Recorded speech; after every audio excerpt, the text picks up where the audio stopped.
All right, happy Wednesday. It's that favorite time of the afternoon. It's time for the Living a Purposeful Lifestyle show. I'm your host, Jason Ricks, and today I've got one of my compadres, a legend in the C-store business, and a guy that has been there, done that, all up and down especially the East Coast side of the country, several different chains, and has just about seen it all. And we are so happy to have you join us today. And I'm really looking forward to having someone in the industry join me, and so we could talk a little shop and everything else. Tim, welcome to the show. Well, hello, Jason, and hello, America.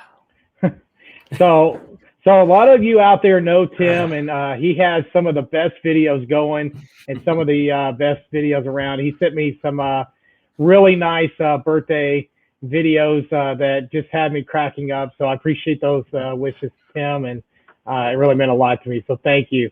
So for all those kind of watching and joining us, I always like to kind of give people context. So like, how did you get into this crazy world of C-store? I tell people, obviously, I tell a lot of people, there's two things. No one went to high school and said, man, when I get out of college, I'm going to go work at a convenience store. Nobody does that. So there's either two things. You either were born into it or you fell into it. So I have a feeling I know which you fall into. But for those at home, why don't you kind of walk us through, how did you get into the C-store? Sure. Game? Well, it all started for me when I was a sophomore in high school, when I met the woman of my dreams. So I find this young lady, we start dating, and I go and I meet her parents.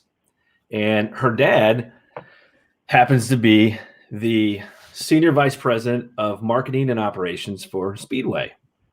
I thought, wow, okay, that's pretty cool. So, getting a chance to just kind of see what kind of goes on behind the scenes. And I can remember it was our junior year in high school, and I was part of junior achievement, and her dad came into class to do a presentation.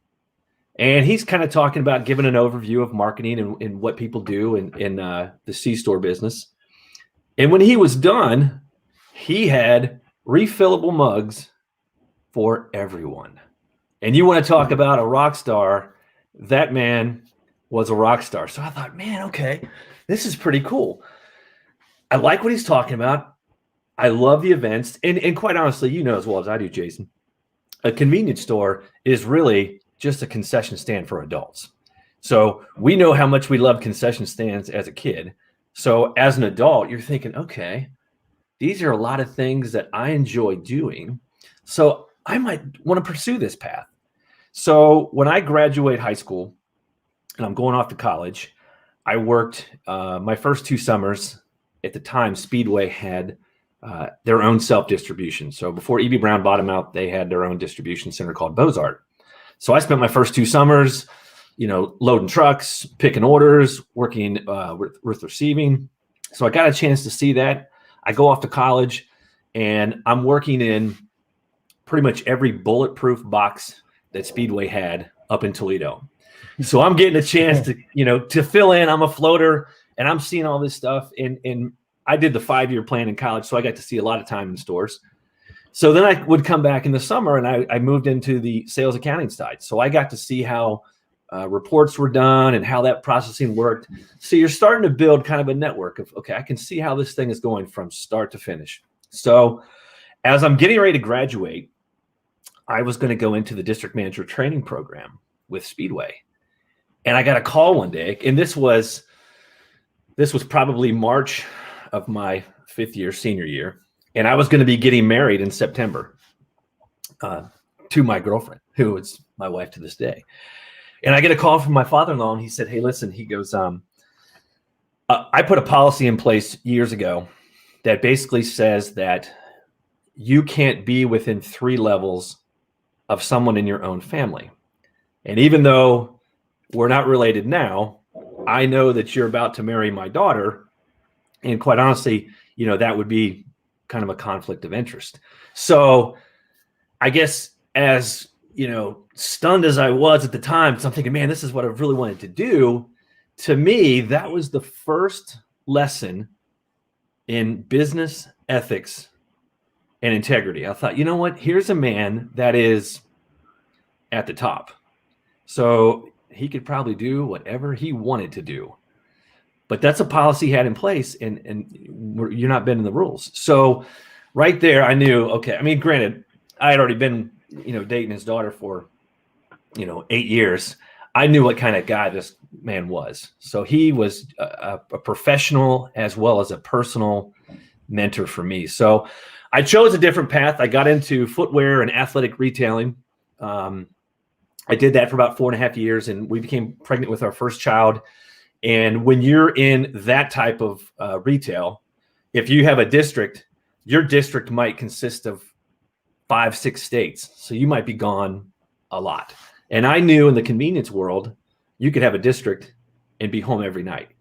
So right. I'm a big family guy. So I thought, you know what, if I'm going to make a transition, this is the time to do it. So I transitioned out of footwear and athletic retailing. I went to work for Thornton's at the time in Cincinnati. They were going to do some expanding and possibility of having some more district opportunities there. And it was great because, you're talking about when I started to work at Thornton's, I had a chance to work with Joe DePinto was kind of running the show for us there. So, I did not know that, Tim. I didn't realize that's where he came from. I mean, he's like a legend. He's a legend. CEO. Yeah. So as I go through my career, I mean, my bench of mentors are like the tops, the best in the business. And as well as I do, it's really about culture and how you treat people. And I learned it from a very, very early age that it doesn't matter if you're dealing with a third shift worker that just started or someone that's been there 20 years.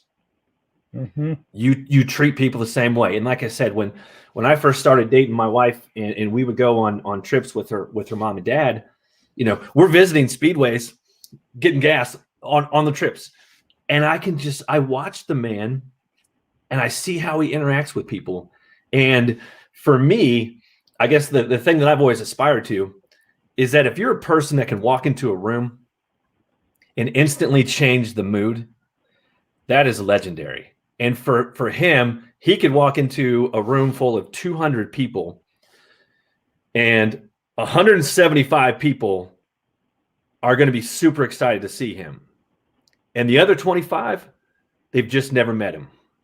And that's what I inspired to do. I said, I want to be that kind of person. I want to be the kind of person that makes an impact when you make a connection with someone. And, my father-in-law, Gary Broker, he has just been, hands down class act from top to bottom. Well, so that's kind of how I got into it. Well, I love it. And the thing is that I want to go back to something you said there because I think it's, it's something that's near and dear to my heart. Anybody that kind of watches kind of what I do. And I tell people this when they first get into business, especially if when we promote new managers, I usually do a mentor day. So what I do is I go and I spend an hour or two, maybe 3 with them in their store. And I give them some tips or I just kind of, and they're high level, right? So one of my tips is, look, no one that's working on the front lines came to work for us to get rich.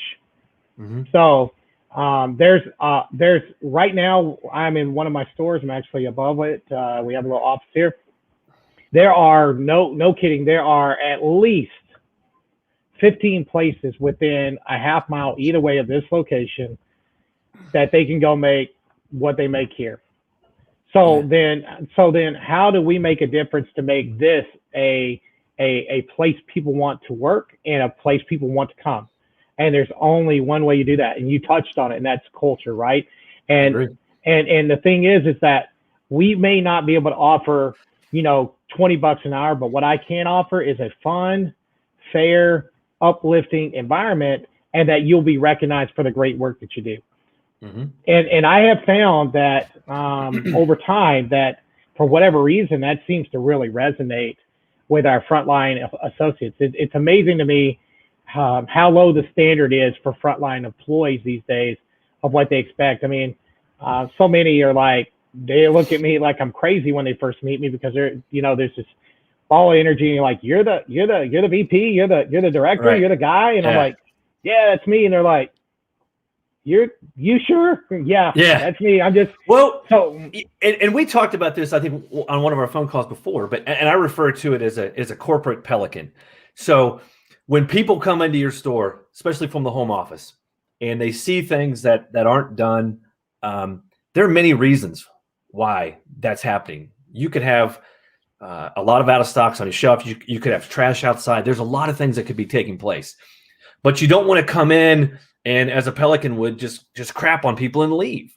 So there's reasons behind that. So you want to engage. Now, clearly, you don't want to store with conditions like that. There's plenty of time to figure out what the issue is, but get in there, help them out, put in some sweat equity, and when you walk away from that store, you will have gained more respect because, as we talked about before, people, and this was kind of the running joke when I was in operations, but people will tell you all the time, well, I can quit on first shift and I can have a job somewhere else on second. Yeah, that is true. You can, but we're trying to build an environment here where you want to stay. And really, when you talk to a lot of folks that have been in the business for a long time, to your point earlier, they may not have had any intention of being there long term, but you get in there, you enjoy it, you enjoy what you do, because this is all about people. Like I said, this is every day. This is people. You're dealing with people, whether it's customers, employees, home office, vendors. It's about how you deal with people. Yeah, if you like people, you love the business. No, and I think that's why I fell into it. When I got into it, I literally got into it thinking I'll do this for a year, get some experience, and move on to Walmart, Target, or Walgreens. And I got to tell you, I knew within 2 weeks of starting, I'm like, absolutely loved it. I loved the challenge, loved everything about it. So let me ask you this. So you got into this, I got to ask you, so like Joe DePinto. So yeah, he was kind of a mentor. So, yeah. how did you feel when you found out he becomes the CEO of 7-Eleven? I mean, there had to be a moment of like, hey, I know that guy, right? Yeah. Like, I mean, it's like, exactly. I'm sitting here and I can remember when he was on Undercover Boss. Yeah, I'm like, that's where I know that guy. And he was, he would come out and do store rides, and it didn't matter what time of day. I mean, he might roll into your store just based on his schedule at 5 o'clock. And, if you were there, that's great. But he didn't expect you, if it's 6:30, hey, your kid's got a ball game. Don't be here for me. Be with the family. So whether it was with Speedway or coming up, through Thornton's, family is very important to those guys as well. So, you're standing back like, oh man, this is awesome. I am here talking to, the guy that runs the show. And then when he goes on to run 7-Eleven, I'm thinking, man, these guys are in for something special, because he's a great guy, class act. And when you have a chance to work with folks like that, I just shut up and listen. I try and soak it in. A wise man once told me that we got 2 ears and 1 mouth, right?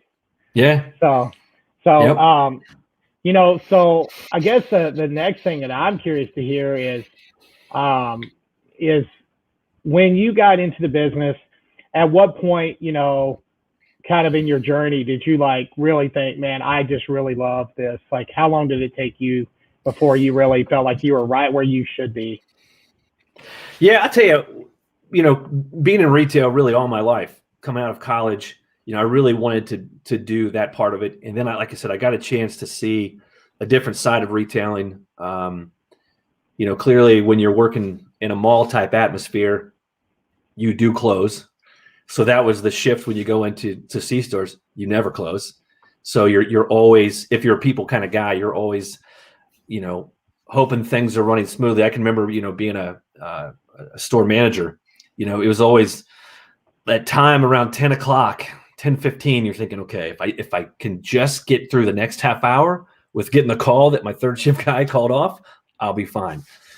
But I really knew early on that this was something I wanted to do. And I was very fortunate when I came back to work for Speedway.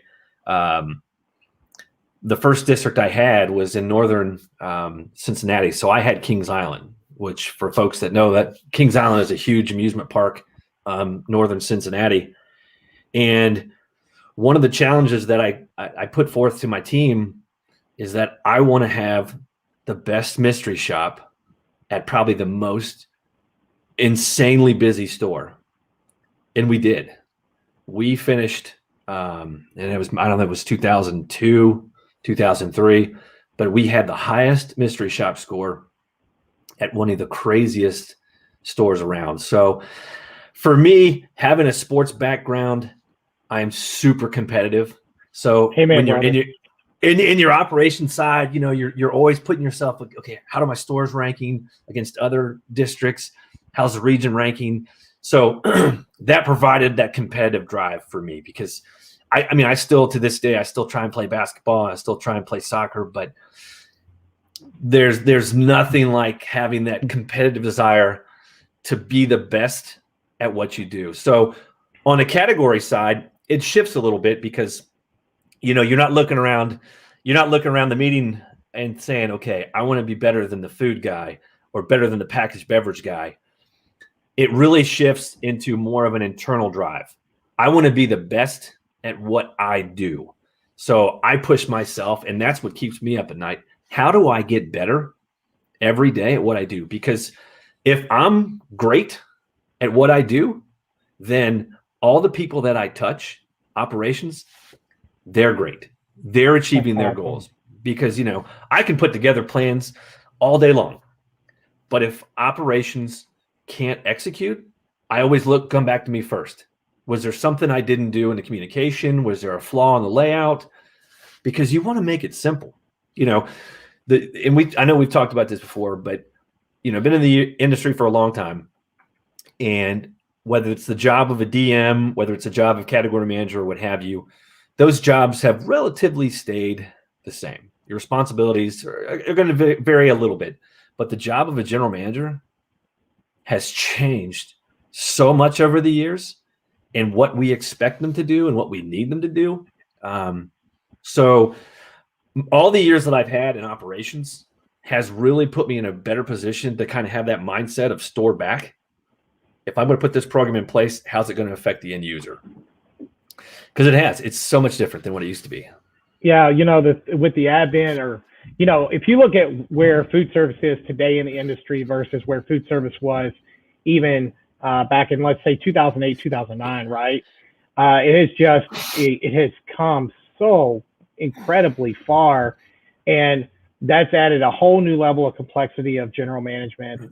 And just to your point, the number of items that we're carrying in the stores and that they have to be aware of. And I tell people, convenience store people, if you can find a convenience store person that's done it for a while and you're recruiting, you're missing out if you discount that person. That person manages more balls in a day than you would ever believe. Yes, you're right. You're right. And that's the thing. We're not really a C-store. I mean, we are a food service destination that sells fuel. So you got that mindset changes. And that mindset is changing more and more. And I'll tell you, it's kind of interesting. Like, you know, it kind of started on really on the East Coast with Sheetz and Wawa, and some of those companies were really some of the pioneers of that where their whole business model was. I mean, I remember some of those first trips I made out to Pennsylvania with Turkey Hill and going to Sheetz, and they've got drive-through food windows, and you go in and you're like, 50% of the store is a food service operation. And I was like, wow, this is kind of crazy, you know. It's amazing how far it's come. And I think that trend will continue, you know, as tobacco categories continue to change and evolve. And, you know, obviously vape is pretty big, but with the federal government getting involved, you just don't know what's in store for that. But I think what you'll see is that food service continues to become a bigger and bigger player, and that more and more chains recognize that it's the future and that they've got to get on the train, you know? Right. So we've got some questions here. Before we take first question, before we start taking questions, and we were going to get to these questions, it's going to be fun, but I always tell people, you know, I'm in the process of writing a book right now, And I don't know what the title's going to be. At one time, I thought the name of the book was going to be called "You Ain't Gonna Believe This S." Yeah, right. You know. All right. So, but I think I got to make it a little bit more classy. But you know, it's generally thought to be like a chicken noodle soup of the soul book type of thing. Short stories about my convenience store experience and all the craziness that happens. So I tell people all the time, you can't write the stories that you have out there. So I know that everybody I talk to has got that one or two stories that's just craziness. So do you have a story you can share with us of from your experience? Sure, I definitely do. And since it's not 5 o'clock, there's a lot of stories that I could tell you when I've been working third shift that we could go into at a different time. But I was down in Florida doing some store rides when I was with Thornton's, and I was with the district manager, and we were getting to the end of our day.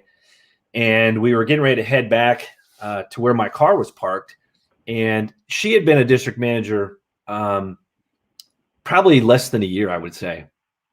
And I've been a district manager for forever. So I kind of always had that in my back pocket. So we get a call that there was a problem at one of her stores where a car had hit a gas pump. So, okay. That's happened before, so let's go check it out. So we get over there, and it was a car that jumped a median and hit another car, and this car slammed into the gas pump, knocked it completely off, almost had a lady trapped underneath it. And I'm like, okay, this is more than just somebody hit a gas pump. Yeah, this is like from 911 series or something. So you show up there. And you're going through that, and nobody knows what's going on. I mean, you're smelling fumes, and you're thinking, okay, okay, what do we do? So you put on your district manager hat, and you got to go to work. So it was, like I said, it was a crazy experience. It was unique, but I was glad, and I'm a firm believer in this. But I think that you're in certain situations for a reason. I'm a firm believer in that. I think God puts you in positions for reasons. And I happened to be there when this took place. And clearly it's something that's happening like at 7 o'clock at night or something. So it may not be easy to get a hold of people. And we were able to work through this together. She's an absolute rock star. She's definitely advanced through the ranks at Thornton's, but it was one of those situations where together we were able to kind of calm the storm. You shut the store down. You got pizza for folks that are there. You're taking care of the customers that are, clearly you can't go anywhere because your car is on top of the gas pump. So you basically just try and take care of folks. And it goes back to what we talked about earlier. It's about people. How would you handle this? I mean, if you're a parent, how would you deal with it? If that's your kid, how would you handle that? So it was crazy, but it was nuts. I'm like, okay, that's a little bit more than just somebody hit the pump. Yeah. I've had that happen. We had one of those on Christmas Eve, as it will. But I think it's only fair. I asked you a story, so I'm going to tell another quick story, and then for everyone there, because I think that these will be probably some of the people's favorite parts. So it's probably been about a year and a half ago. We are very pet friendly. So we are actually, we sponsor the local humane society. We love dogs. So our logo's a dog. It's just dog central. Okay. So people bring their dogs to our establishment, and we have free dog bones. We get a call at the office, and it's a complaint, and this guy says that, hey, I was attacked by a ferocious dog at your store. How dare you allow people come in and have their pit bulls running loose and everything else. So me being me, I hadn't heard about this, so I pull up video. I'm like, okay, what happened? The gentleman comes in from one door. We have another entrance, and he's there at the register, and another gal comes in the other side with a chihuahua, a little bitty chihuahua. And you can see the chihuahua barks at him. The man jumps up onto the counter and starts flipping out, and he's just losing his stuff. And so I call him back, and I said, sir, I apologize that you got scared. I said, I've watched the video. I said, what kind of dog did you say this was? He goes, oh, it's a Great Dane. And I'm like, okay, it wasn't a bulldog. He's like, no, it's a Great Dane. I'm like, you know what a Great Dane is? I'm like, those are tall dogs. There's a Chihuahua. He's like, that little rascal is going to eat me for a Scooby snack. And so hilarious. Okay, so long story short, I recovered the customer. He ended up being okay. He's just really scared of dogs, but I got to tell you, it was hard not to laugh with him because when he's sitting there describing this, you would have thought the dog was like Brutus. Okay, like that's the way it is. So we've had our chance to tell some fun stories. We've got some, man, they have hooked us up with some cool questions for you. So let's get going here. So Michael asked, what is the biggest opportunity you've had with COVID? So I'll let you talk about that, and maybe I'll just piggyback on what we've seen. Sure. I would say, clearly when COVID hit, you definitely saw an impact to transactions because really in March, just nobody knew what it was. So pantry buys, everybody was shifting and going to the Krogers or Walmarts of the world. But then we started to see a shift where folks were starting to come back. And I think that because all of your quick service restaurants were shut down, only go through drive-thrus. And one thing that we were able to provide was a sense of comfort. So you're used to coming into the store every day. You're used to seeing Sally behind the register. It's just a friendly environment. You go into some of the super centers and it is all masks on, head down, get your stuff, get out. And I think just after people just said, listen, man, that's not what I want to do. The office is closed. I can't go to the office anymore. I'm working from home. I need a break. So they go down to their local 5-star and they have a chance just for a brief moment in time, pick out some of their items that they really enjoy, have a nice interaction with the team, and then call it a day. So, clearly you go through the protocols and making sure you've got all the safety things in place. But I think the biggest thing for us was just capitalizing on that opportunity when people were coming in, just make them feel at home again. We do a great job on food service. So a lot of our food service is really tied to kind of that Southern comfort food. So we've had that in place. So once again, they're coming in not just for the food, but they're coming in for that exchange with those folks that are there every day. So for that was a huge opportunity. Yeah, and for a lot of those folks that don't frequent C-stores, it does become like a second family. There's running jokes inside of our industry that we know more about your wives and husband than you probably do.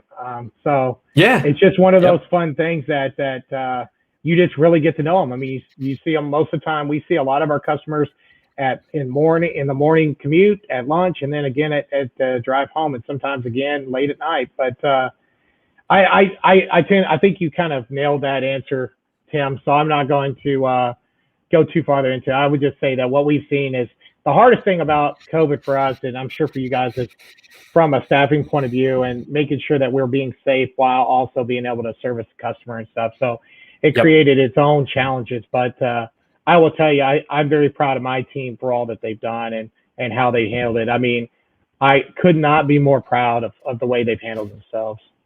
Let's see what Bill asked. So Bill, are all stores set up the same so customers know where to look for what they are there to purchase? Yeah, I'll tell you what, Jim Gorby and the team, before I got to Newcomb, they made that a huge initiative. And this was probably back in 14 or 15, but they made sure that regardless of the size of the store, we have the same planograms in every location. Now, the larger locations, we have more end caps, but 8 feet of beef jerky is going to be, that same planogram will be found regardless of the store size. So that has been a huge benefit. And I haven't worked for companies like that. We've had, 25 different planograms for the meat category. So it's nice to have one. Yeah, we at Kroger, that was something I think across all the banners is we had so many different size of store. You had larger and they were always, Jeff Parker and Tarver and all those guys. They used to play with these stores. So they would build a store and say, okay, this is a new prototype, and everybody's like, okay, awesome. And then we would build a new store and they would tweak it. And it got to a point where there was no store that was the same. So I agree with you on that. Here at Buc-ee's, we tend to see some main sets that are similar. And there are a few of them here and there that are off, but for the most part, you can find the same items in all of our stores. So great question, Bill. All right, Carrie wants to know who or what inspires Yeah. the video promotions. I love those. So personal and so creative. I couldn't agree with her more. So I want to hear it. Yeah, I'll tell you. So, as you know, when you're in the business, you have a lot of windshield time. And probably for me, that's where most of the creativity starts to come into play.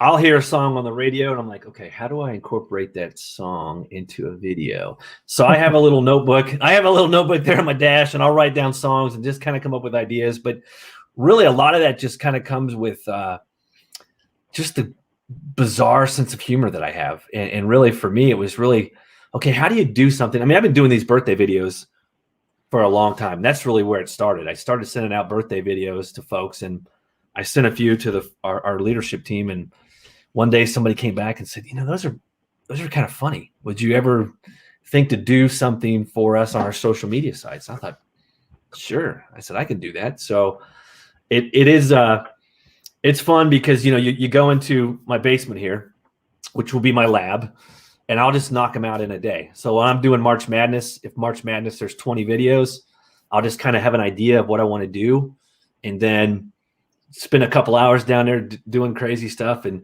it's funny because my wife will see me grabbing clothes from the closet, and she's like, "Oh my God, are you making video?" I was like, "Yes." Oh my God, what is he gonna do? What are you doing? But it's funny. Awesome. Like I said, my kids get a kick out of it too, and they try and help throw some ideas my way too. So it's fun. I think I think in getting to know you over the last few months, really getting to know you, we kind of worked indirectly together back in the day, but I think the thing I've kind of really realized, and you talked about it earlier, is how important it is for us to have fun at work, right? Like work can't be this doldrum, right? Like it's got to be fun. There's got to be a component of it that we really enjoy and that we really want to do, right? Or otherwise, what are we doing, right? We spend so much time doing this. If we can't have some fun, then what's the purpose, right? Yeah, I'm a firm believer, and I've said this even back in my days, and I would tell my store managers this, but you need to live the job. You don't need to live at the job, but you need to live the job. So when you're out there on the sales floor, I mean, be that person that's inspirational and walk the walk. That's what people want to see. And I had a great regional manager when I was at Finish Line named Jeff, and I was lucky enough where his home was really close to my store. So I got a chance to see him a lot. And this guy was hard charger, man. He was full of energy, but it didn't matter. Whatever conversation we had, I always walked away thinking, I will run through a wall for this guy. I will do whatever I need to do to grow the business because this guy counts on me. And he made it important that I understood that your people are counting on you to teach them, to train them, and to put them in a position for success. If you do that, you will be successful. Everyone has the choice. Everyone can take the tools that they're given. I'm a firm believer that you wake up every day with the seeds of success in your hands. It's your decision whether you want to plant them. If you don't want to plant them, okay. But you're not going to grow if you don't invest in yourself. So, wow, that's awesome. If you wake up every day with the seeds in your hand, whether you become a farmer or not, that's right. Your decision. That's right. It's up to you. It's up to you. I love it. We got another one. This one from Greg Eaton. Is it better? This is a great question for you. Is it better working for a smaller family-owned chain rather than a bigger chain? It seems like Seamway and larger chains rotate positions, especially at the HQ level. Yeah, no doubt. I have, like I said, I've had the chance to work for Speedway. I've worked for Kroger, Tom Thumb, the division in Florida, and I've had a chance to work for Thornton's from a larger corporation. And there's definitely some advantages there. I mean, you've got a lot more resources that relates to business analytics teams and folks that can kind of help you do certain things. But then there's a lot of layers. So if there's something you want to get done, there's a lot of layers that you might have to go through to get approval. And then sometimes when you're in larger corporations, you might be in a certain position. And as they talk about moving chairs, well, before you become this level, we need you to go run this market. So there might be a lot of moving that you have to do. And being a family guy, you know, my wife's got a great career, and, you know, my kids are very active in school and sports. And I just didn't want that. I'm a firm believer that don't make your problem my problem. So I've had a chance to work for big corporations, and I've been in situations where they've gone through and they've shifted the chairs and picked teams, and positions have been consolidated, and you've been on the outside looking in, and right. Nothing wrong with you. You're a great employee, but hey, you know what? Instead of 5 seats, we have 3 seats. So that can be very frustrating. And, you know, when that last happened, when they did some chairs shifting at Thornton's, you know, my oldest son who plays basketball, he was a sophomore in high school, and he was they were on the verge of making their run through the regional tournament. I thought, man, I said, all of my kids are really in great positions. Schools are great. They're excelling in all the sports that they want to be in, and I don't want to move. So I reached out to Newcomb Oil because they had a position listed for a district manager, and I was district manager. I was good at being a district manager because I just love people. So I'm like, I can do this. This is not a problem, and I wouldn't have to move. So I reached out to them, and I went through the interview process, and I got a call back from Jim Gorby, who's the marketing director there. And he's like, man, he goes, you know, I just don't think this is what you want to do. And I thought, oh man, okay, I blew it. I blew the interview. Man, how did I do that? How did I blow this thing? And he said, your passion is in marketing. And I'm like, well, I'm not gonna lie to you, Jim. That is true. He's like, well, here's what I'd like to do. I'm going to go to ownership, and I'm going to see if we can create a position for you. And I thought, what?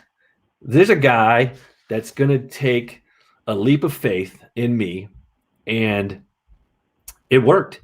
And I, you know, to this day, I will be forever, no matter where my career ends up, for Jim Gorby taking the opportunity to give me a chance. And I've learned a great deal from Jim. Jim's a great guy, not only from a professional standpoint, but he is a man of faith, and I've learned a great deal to be a better person through him. So I will be internally grateful for what he did. So there's definitely advantages when you're looking at a small company.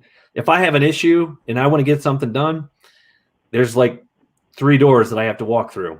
I go see Jim, or I can go see one of the Newcomb family and say, hey, here's what we want to do. So that is a huge asset when it comes to working for a small company. You just don't have that many layers to go through. Yeah, and I'd piggyback on that. You know, I work for a smaller single owner, and the other thing I think that I love about it is the ability to have autonomy and exposure. So the exposure that you get working in a smaller, because let's face it, when you're in a smaller environment, you're wearing a lot of hats, right? Yeah. I'm sure there are hats that you wear that traditionally you wouldn't wear if you were at a bigger organization. Yeah. I personally love that because it's opportunity to grow, learn, and just make a bigger impact in the organization. And I also love the fact that if I've got a problem and I come up with a solution, I go directly to the man. Hey, this is what's going on. This is what we need to do. That's right. This is what we're doing. And exactly. And it's done. There's none of that red tape. And I got to tell you, you know, this is kind of an interesting segue for us, but I think that there's a lot of magic there that can be learned by some of the larger corporations on trying to eliminate red tape and create more autonomy at lower levels to run the business and get away from all this hierarchy type of approvals and things like that. You just see so much of that out there, and it's not necessary. You hire the right people, trust them to do the job, and let them do the job. That's kind of where I come from. Yeah, I agree. I totally agree.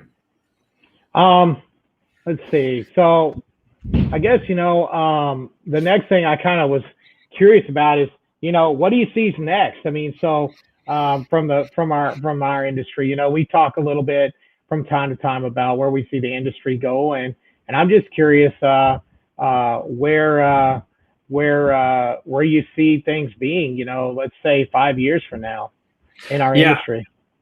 I think the biggest change is probably from the technology standpoint. I think that we've learned a great deal over, 2020 with, frictionless checkouts and pickups, whether it's Uber Eats or what have you. I think that that'll probably be the next biggest wave for our business. Self checkouts. I mean, there's a lot of folks that are kind of getting into that space now, and I think that that's something we have to look at because we're always going to be challenged with labor. And, you get into a store and you've got 3 registers. That's all you got. You got 3 registers in that given space. And I think that there's been some really good retailers that have taken that same space where they have 3 registers and they'll put a register on the far left and the far right, and they might have 3 self-checkouts in the middle. Well, now you've got 3 registers that are open all the time. And you can get up to 5 because as well as I do, our business can change on a dime. You could have a red light turn green, and now your store is packed full of people in a second. And, Susie's working the cooler, Joe's outside doing trash, and there's only one person running the register because there's just nobody in the store at the time. And that changes. And now you've got to get everybody back up front, because speed to service is critical for us. So I think from a technology standpoint, whether it's self-checkouts up front, if it's self-checkouts in the food service area, continuing to work on ways that when, somebody orders something, they can come and they can pick it up really without having to deal with anybody. We want people inside, but it's not so much about what Jason and I want. If customers are saying, hey, we just want to be able to pop in, grab it and go, then we have to look at that. That's the responsibility that we have. If not, then we lose them to somebody else. So I've got a question for you. So have y'all actually in Newcomb, have y'all put in some of these self-checkout? Have y'all had any experience with that yet? We have not. When I was leaving Thornton's, we had just put in our first test store that had them in it. I've had a chance to see some of the self-checkouts down at Racetrack in some of the really busy stores and see how that works. And really, the conversation always kind of revolves around labor and whether you truly are reducing labor. And really, I think it just comes down to the retailer and having discipline to do that. But it's a matter of making sure that you're allocating, as you well know, it's about allocating the labor. The days of working 6 to 2 and 2 to 10. If that's not what your business is calling for, then the hours, it needs to change. You don't have to have 3 people working 6 to 2. Let the data, and it's the same in category management. Let the data help determine. Yes, let the data help you. Right. Yeah. So we have dabbled with it. We've got it at several stores. What we tend to see, and what I tend to see, is when we're getting jammed, when the store gets really busy, it does become great. People go to that in those all peak times, or when it's normal. I would say just normal kind of busy. We still tend to see customers gravitate towards, I just have somebody else take care of me, right?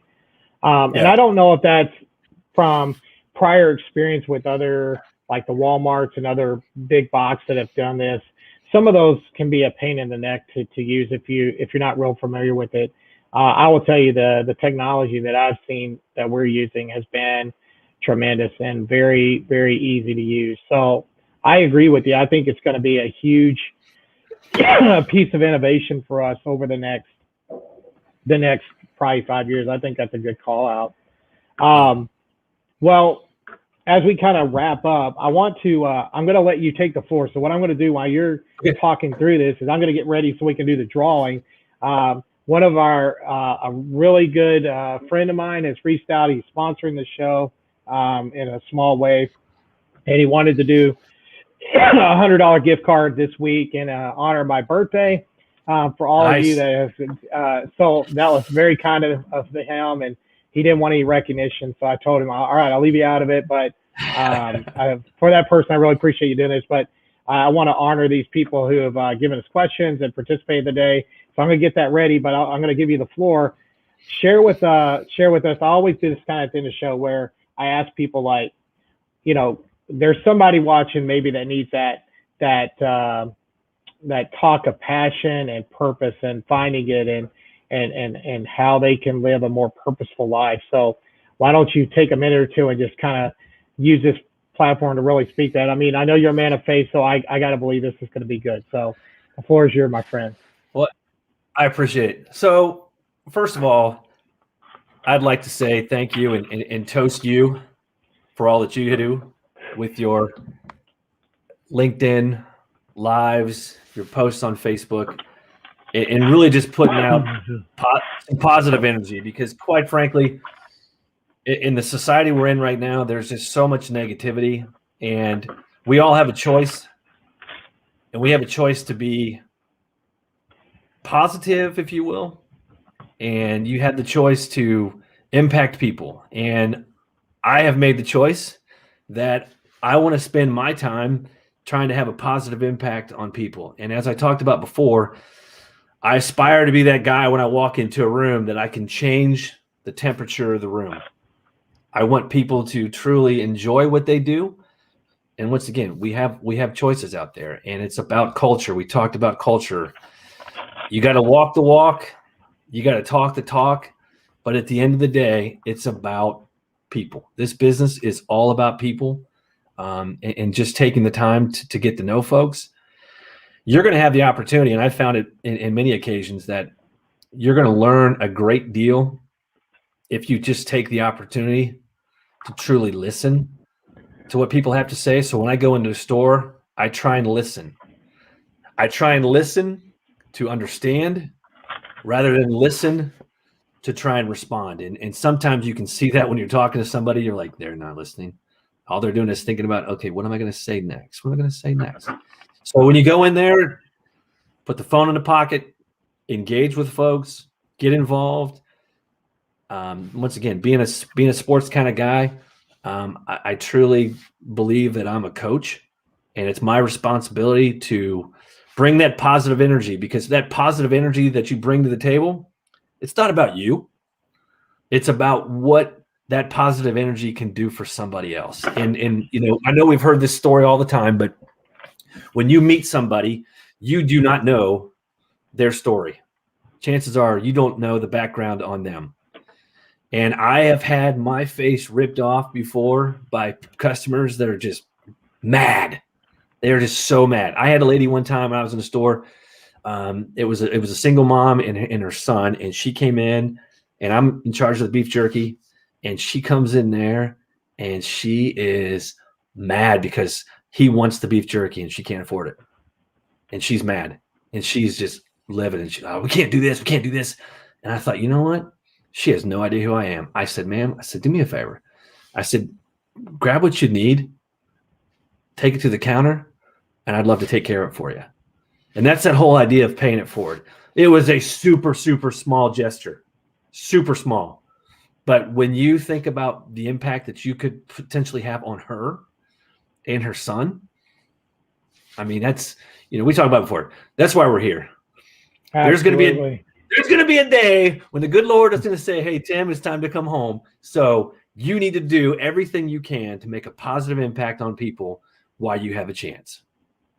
Yeah, and I talk a lot about that with regards to that as it relates to legacy, right? So legacy is so huge, and every day we get to pick: are we going to leave a legacy of positivity, or are we going to leave and really, if you think about it, when you meet people, you leave. You typically have a favorable opinion of them, or you have a non-favorable opinion of them. They're really not in the middle, right? Like, I can't recall anybody I've met recently that I said, I don't know, in the middle. It's been like, oh, that's a good dude, or I don't know about that guy. Like, it's really one of the two, right? So I think that's some awesome words of affirmation, some awesome words of approach, and I love it. So I've got the strips ready, so they're face down. I'm kind of mixing them up. I'm going to pick one here, and I'm going to show the camera who it is. So look at who it is. It's Carrie Purposeful. All right. Congratulations. So nice. I will DM you when the show's over, and we'll get together. cheers to you, Cherry. And I hope that you hope you're able to do something fun and exciting with the gift card, and would love to hear about how you're blessed by it. So, all right, Tim. Well, our time is kind of coming to a close here. I want to say thanks again. This was probably one of the funner shows, just because we're in so similar industries. For me, and I just love talking about the convenience store world. It's I still love what I do very much so, and I find it to be a lot of fun. So, Tim, thank you for all you do for your customers there at 5 Stars. Thank you for being a guy that puts your faith out there and for sharing that unapologetically. Thank you for being on my show, and thanks for all the nuggets of wisdom and approach today. You're one of a kind. So thank you. For all you tuning in at home, thank you. Without viewers, there's no point of doing the show. So this has been one of the most watched shows so far, and hopefully you'll be back here next Wednesday. I'll have another fabulous guest, and until then, stay blessed, and remember, living life with passion and purpose is the only way to go. Until then, it's Jason and Tim. We're signing off. Have a great day.